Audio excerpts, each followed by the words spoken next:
చేసిన మీడియా వాళ్ళందరికీ ముందుగా ధన్యవాదాలండి. Electronic media and print media and web media అందరూ లక్ష్మీస్ ఎన్టీఆర్ పబ్లిసిటీలో చాలా ముఖ్య భాగం వహించారండి. 29th మార్చ్ సినిమా రిలీజ్ అయింది. సినిమా రిలీజ్ అయిన అన్ని ఏరియాల్లో మంచి రిపోర్ట్ వచ్చిందండి. యాక్టర్స్గా నేను నారా చంద్రబాబు నాయుడు గారి క్యారెక్టర్ ప్లే చేశాను. చూసిన ప్రతి ఒక్కళ్ళు చాలా బాగా చేసావు అని అప్రిషియేషన్స్ అయితే బాగా వచ్చినాయండి. దానికి చాలా సంతోషంగా ఉందండి. అలాగే నాతో పాటు యాక్ట్ చేసిన ఎన్టీఆర్ గారి క్యారెక్టర్ ప్లే చేసిన విజయ్ కుమార్ గారు అండ్ లక్ష్మీ పార్వతి గారి క్యారెక్టర్ ప్లే చేసిన యజ్ఞా శెట్టి గారు అండ్ బాలకృష్ణ గారి క్యారెక్టర్ ప్లే చేసిన బాలు అండ్ హరికృష్ణ గారి క్యారెక్టర్ ప్లే చేసిన గంగాధర్ గారు అందరూ చాలా బాగా ప్లే చేశారండి. అయితే అంటే ఈ సందర్భంగా ముందుగా నాకు ఈ అవకాశం ఇచ్చిన మా డైరెక్టర్, మా బాస్, ఈ రోజు నుంచి నేను అందరూ బాస్ అని పిలుస్తారండి. నేను ఈ రోజు నుంచి జహాపన అని పిలుద్దామని ఫిక్స్ అయ్యానండి. ఎందుకనంటే ఒక చిన్న కథ, ఈ సందర్భంగా ఒక చిన్న కథ చెప్పాలనుకుంటున్నా. ఒక అబ్బాయి సముద్రంలో ప్రయాణం చేయాలని చెప్పి ఇంటి దగ్గర నుంచి స్టార్ట్ అయ్యాడు. ఇంటి దగ్గర నుంచి స్టార్ట్ అయ్యి చిన్న చిన్న వాహనాలతో అలా సముద్రం వరకు చేరుకున్నాడు. సముద్రం దగ్గర చూస్తున్నాడు, అది చాలా పెద్దది, అంతులేనిది, తీరం తెలియనిది. అలాంటి చోట దొరికిన చిన్న చిన్న షిప్స్, చిన్న చిన్న పడవలు, చిన్న చిన్న బోట్లు, వీటి సహాయంతో ట్రావెల్ చేయడం స్టార్ట్ చేశాడండి. ఆ ట్రావెలింగ్ జరుగుతుంది, కొద్దిగా జరుగుతుంది. మధ్యలో ఆ షిప్పులు వెళ్ళిపోతున్నాయి, మళ్ళీ ఈత కొట్టుకుంటూ మళ్ళీ ముందుకెళ్తూ అలలు తాకిడికి తట్టుకుంటూ ఇంకొద్దిగా పెద్ద పడవ ఎక్కుతూ అలా ముందుకెళ్తున్నారు. ఆ సందర్భంలో ఒక పెద్ద షిప్ ఎంటర్ అయింది. ఆ షిప్లోంచి మరి నా కష్టాన్ని చూసారో ఏం చూసారో నాకు తెలీదు, ఒక ఆయన పైనుంచి రోప్ విసిరి నన్ను పైకి లాగారు.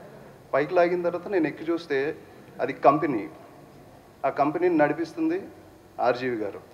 నాకు తాడు వేసి లాగింది అగస్త్య మంజు.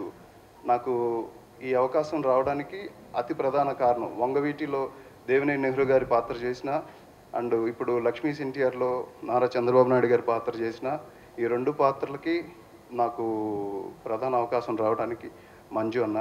అందుకే హీజ్ మై బ్రదర్. నాకు ఎల్డర్ బ్రదర్ ఎవరైనా ఉంటే నేను అగస్త్య మంజుని డెఫినెట్గా నా ఎల్డర్ బ్రదర్ కింద నేను స్వీకరిస్తానండి. నేను ఆ షిప్ ఎక్కిన తర్వాత చూస్తే అది ఇప్పటికి 30 సంవత్సరాల నుండి అది ట్రావెల్ అవుతూ ఎంతోమంది డైరెక్టర్స్ని, ఎంతోమంది డిఓపిల్ని, ఎంతోమంది రైటర్స్ని, ఎంతోమంది యాక్టర్స్ని అక్కడ తయారు చేయబడుతున్నారు. నేను కూడా ఆ యూనివర్సిటీలో ఎంతో నేర్చుకున్నానండి ఆర్జీవి గారి దగ్గర నుండి. యాక్టింగ్ పాయింట్ ఆఫ్ వ్యూలో కానీ, కెమెరా దగ్గర ఎలా బిహేవ్ చేయాలి అనే విషయంలో కానీ, క్యారెక్టర్ని బయోపిక్స్ చేసేటప్పుడు ఎలా కేర్ తీసుకోవాలి, ఇలాంటి విషయాలు చాలా నేర్చుకున్నానండి. అంత ఫ్రీ స్పేస్ మాకు అక్కడ దొరికిద్దండి. ఇలా ఈ చిత్రంలో నటించినందుకు ఒక యాక్టర్గా మనస్ఫూర్తిగా నేను ఈ క్యారెక్టర్ ప్లే చేసినందుకు చాలా సంతోషంగా ఉందండి. ఈ సభాముఖంగా ఇప్పుడు నేను ఒక చిన్నది చెప్పాలనుకుంటున్నా. శ్రీతేజ్ అను నేను కళామ తల్లి సాక్షిగా, కళామ తల్లి స్థాపించిన కళారంగంలో నేను ఏ పాత్ర చేసినా ఖచ్చితంగా 100% అంతఃకరణ శుద్ధితో దర్శకులకు, నిర్మాతకులకు, ప్రేక్షకులకు, ప్రతి ఒక్కళ్ళకి నేను నా పాత్ర ద్వారా 100% న్యాయం చేస్తానని కళామంతలి సాక్షిగా సభాముఖంగా తెలియజేస్తున్నానండి. నాకు ఈ అవకాశం ఇచ్చినందుకు థ్యాంక్ యూ వెరీ మచ్ అండి. యాక్చువల్గా December 6th, 2018 నా లైఫ్లో ఒక మెమరబుల్ డే అండి. ఆ రోజు సావిత్రి గారి బర్త్డే అంటారు. నేను మొన్న ఒక ఇంటర్వ్యూలో ఇస్తే నాకు వాళ్ళు చెప్పారు ఆ డేట్ గురించి, నేను ఎస్పెషల్లీ చెప్తుంటే ఆ డేట్ నా లైఫ్లో చాలా స్ట్రాంగ్ డేట్ అండి. ఆ రోజు నుంచి నేను చంద్రబాబు నాయుడు గారి పిక్స్ దాదాపు ఒక 1000 పిక్స్ కలెక్ట్ చేసి ఉంటాను. 1000 పిక్స్ కలెక్ట్ చేసా. నేను మార్నింగ్ లేచిన దగ్గర నుంచి నేను నిద్రపోయే వరకు నాకు ఆయన తప్ప నాకు ఇంకా వేరే ప్రపంచం తెలియదు. నాకు నా ఫ్యామిలీ కూడా తెలియదు. నేను చేసే పాత్ర నేను కాకూడదు. నేను ఏదైతే యాక్ట్ చేస్తున్నానో ఆ పాత్రే కనిపించాలన్న తాపత్రయంతో చాలా వర్క్ చేశానండి. బాడీ లాంగ్వేజ్ కానీ, వాకింగ్ స్టైల్ కానీ, లేకపోతే లుక్స్ కానీ, మేనరిజమ్స్ కానీ, ఇంకా నాకు వేరే ప్రపంచం తెలియదు. చాలా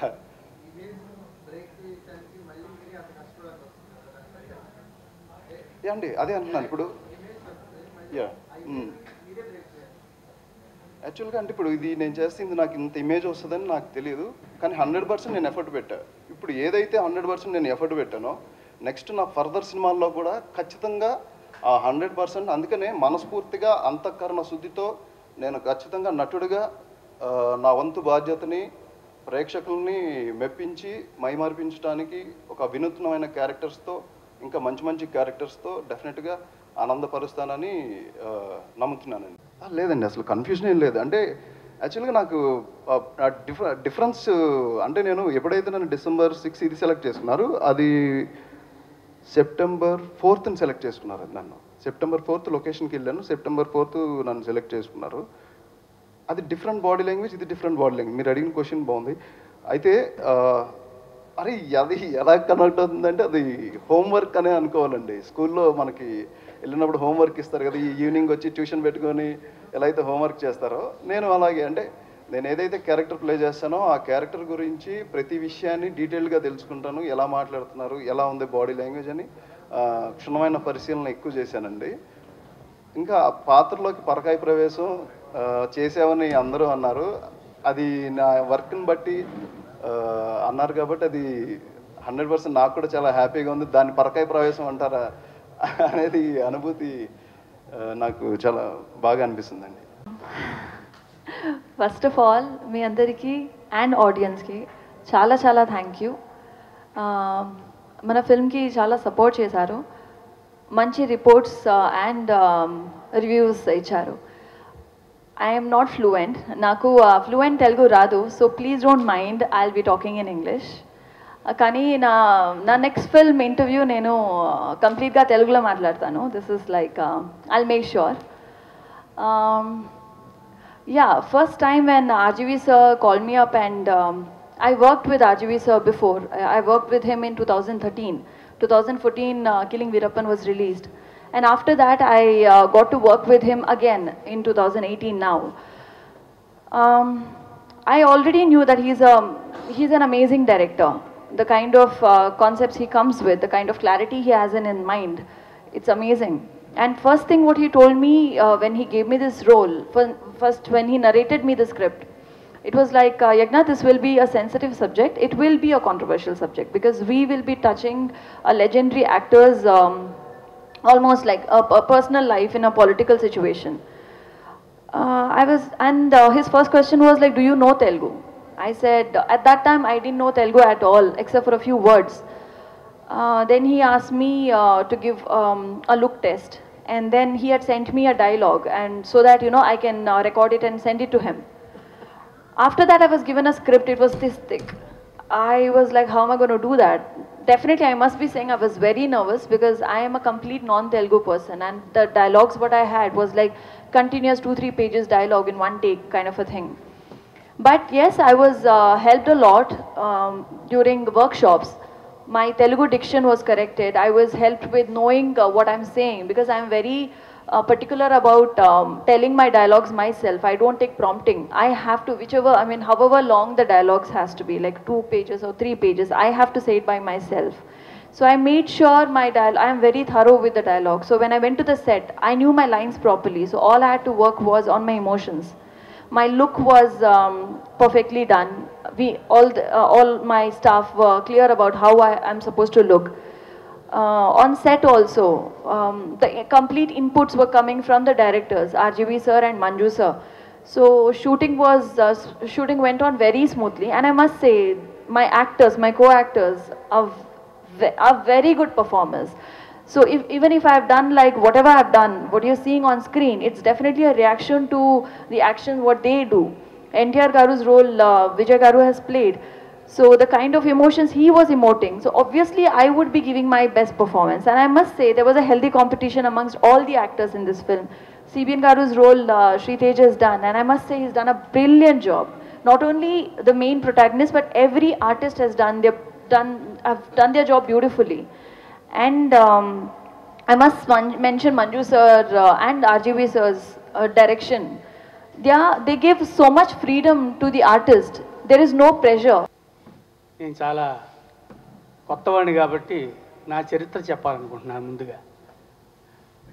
నేను ఇప్పటికే 45 సంవత్సరాలు ఇచ్చిన నాటక రంగంలో ఉన్నవాడిని. నాటక రంగం అంటే నేను వ్యాపారాన్ని కూడా మూత పెట్టేసి ఆడే రోజులే. దానివల్ల ఫ్యామిలీలోనూ చుట్టాల్లో పట్టాల్లో అందరిలో కూడా ఈ నాటకాల వాడనేసి నన్ను హేళన చేసిన వాళ్ళు కూడా ఉన్నారు. ఎంతమంది ఏమన్నప్పటికీ కూడా నేను నాటకం ఆడుకొని తెల్లారి మళ్ళీ ప్రొద్దుటే నేను సామ్యులు మెయింటైన్ చేయడానికి వచ్చేసేవాడిని. అంత టఫ్గా నా జీవితాన్ని గడిపాను కళారంగంలో. ఆనాడు అలా గడపబట్టే ఈనాడు ఆ కళామ్మ తల్లి ఈ రామ్ గోపాల్ వర్మ గారి రూపంలో నాకు ఈ అవకాశం వచ్చిందని భావిస్తున్నాను. ముఖ్యంగా నాకు ఈ షాట్లు కూడా నాకు తెలియదు, లాంగ్ షాటు క్లోజు ఇవే నాకు తెలియదు. కానీ నాకు తెలిసిందల్లా ఒక్క నటనే.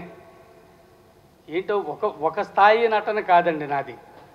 అన్ని పాత్రలు పోషించాను నేను. సారు చేశాను.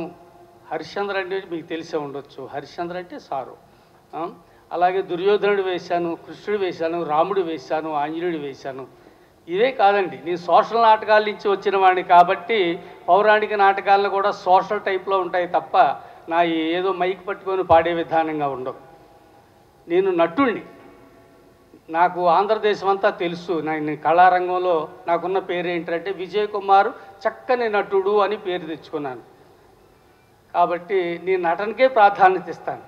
నేను ఏ పాత్ర అయితే నేను నా శరీరం మీద ఆపాదించుకుంటానో ఆ పాత్రకి 100% ధర్మం చేయాలనే కృషితోటే ఉంటాను తప్ప అది ఏ పాత్ర ఏంటి అనేది నాకు ఆ తేడా తెలీదు. నాకు ఈనాడు ఇంత చక్కటి అవకాశం వచ్చింది. మిమ్మల్ని అందరినీ ఇలాగా నా జీవితంలో ఇటువంటి సంఘటన వస్తుందని నేను ఎప్పుడు ఊహించలేదు. ఇదందరూ కూడా మీరు కూడా నన్ను చాలా ఎంకరేజ్ చేయాలని కోరుకుంటూ నన్ను మా ఆర్జీవి గారికి థ్యాంక్స్ చెప్పుకోవాలి. మా ఆర్జీవి గారికి ఏంటంటే నాలో నటుని గుర్తించాడు ఆయన.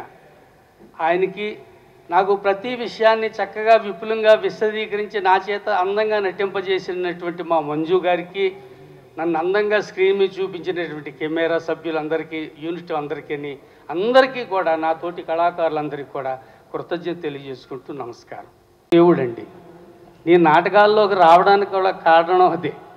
ఆయన చూసి చూసి చూసి చిన్నప్పటి నుంచి నేను కూడా నాటకాలు ఆడాలనేసి ఆలోచన వచ్చింది. అప్పుడు మా ఊళ్ళో నాటకాలు ఎక్కువ జరుగుతుండే. పిఎన్ అప్పారావు గారు అని ఫేమస్ ఆర్టిస్టు, మన అన్నపూర్ణ గారు అప్పుడు మా ఊరు హీరోయిన్ పాత్రలకు వచ్చేది ఆవిడ. నేను ఆ రిహార్సల్ చూస్తున్నప్పుడు నా పిఎన్ అప్పారావు గారితో పరిచయం. నాకు ఆ పరిచయం మీద సార్ అది నిన్న అట్లా చేశాడు, ఇవాళ ఇట్లా చేస్తున్నాడు, అది బాగుంది, ఇది బాగోలేదు అని చెబుతుంటే ఓహో వీళ్ళలో కూడా ఏదో ఉందని చేసి నా చేత చిన్న వేషం కూడా చేయించడం జరిగింది. ఆ రకంగా కళారంగంలో నేను అడుగుపెట్టా.